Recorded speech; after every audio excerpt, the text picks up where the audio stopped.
We're going to be joined via Teams by Senior Research Fellow and Director at Africa-Asia Dialogues, Thembisa Fakude, to weigh in on the ongoing conflict between Palestine and Israel. Thembisa, good afternoon. Thank you for your time with us here on the SABC. Thanks for having me. Now, Mr. Fakude, we know that the conflict between these countries is one for the history books. And perhaps from your vantage point, what might have prompted this attack by Hamas to Israeli lands as we speak, for those who've just tuned in and need context? Well, it's cause and effect. If you're going to have a situation where there's continual oppression of the Palestinians and Gaza has been under siege from 2007, you are likely to have the kind of reaction that you're currently seeing in Palestine. So the cause is as a result of the continuing occupation by the Israeli forces, suppression of basic human rights and suffocation, economically and otherwise, of the Palestinians. And that's why you see, or you saw what happened on Saturday morning when the Hamas forces infiltrated the barrier of the borders into Israel and creating the actions that they've created. So it is because of this, the oppression that's continuing, that you have the situation currently taking place in Palestine. Well, thank you for that context. On the back of what transpired over the weekend, we've seen condemnation from the international community at large, condemning the attack. I wonder at this point what the next move is for Israel. They have said that they're not planning to let this slide. What possible scenarios are unfolding regarding Israel's next move then? Well, we're all waiting, we're all in tenterhooks at the moment, knowing Israel. Of course, they'll try and prove a point by being as harsh as they can. They've already started bombarding certain installation and residential areas in Gaza, so they're going to continue doing that. But it puts a lot of countries on the back foot, particularly countries such as Saudi Arabia that were planning to normalize relations with Israel. If Israel continues doing what it's doing currently in Gaza, you're likely not to have Saudi Arabia engage in a rapprochement with Israel. But again, even these other countries that have since normalized relations with Israel, countries such as United Arab Emirates and others, are also going to find it very difficult for them to continue the rapprochement with Israel or normalization process with Israel. No, absolutely, because I actually wanted to speak about Hamas's military operations. We heard the commander calling on Palestinians and other Arabs to join in on their militant operations. And the question at this point is, will they heed that call, and how that's also going to be impacting the geopolitical sphere that you've now just alluded to?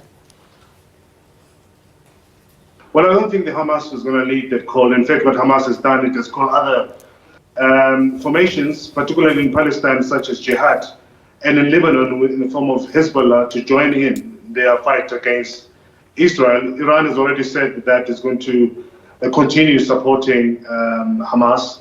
So it's going to be an all-out war very soon. We're just waiting to see how Israel is going to react, but they're certainly going to be reacting. They've already started bombarding certain installations, as I've said, in residential areas in Gaza. So that is likely to continue. So it's going to be very difficult times ahead, particularly for the Palestinians. Let me shine a spotlight in terms of the Israeli intelligence at this point as well, given the unprecedented nature of the attack. What's emerging on that front in relation to Israeli intelligence, Mossad, Israeli Defense Force, as we speak? What have you observed? Well, we know that the Palestinians or Hamas managed to jam the internet, hence their ability to cross into Israel. So the Israelis were caught unawares and unprepared for this intervention.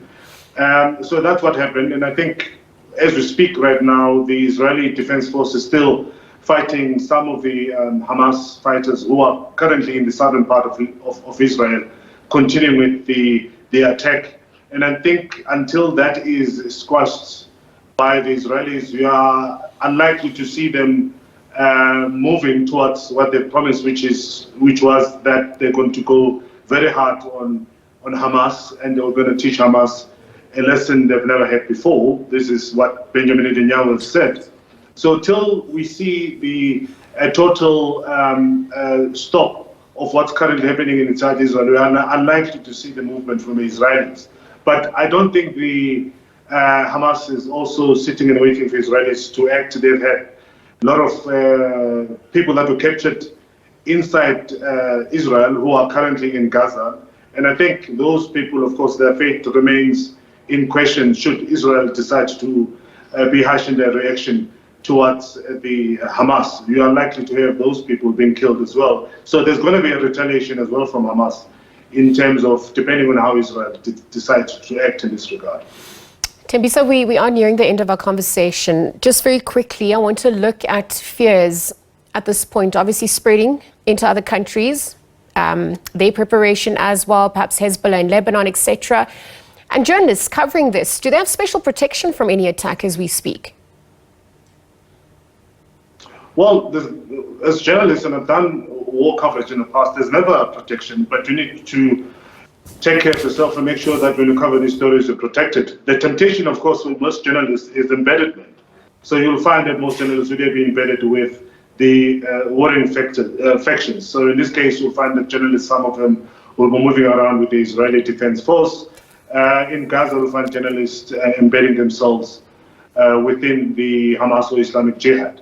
So the best thing to do as a journalist is to take care of yourself, make sure that you ensure your safety, and you tell the story as it's supposed to be told instead of being influenced by a certain faction or certain warring faction in this regard, whether Israel Defense Force or Hamas.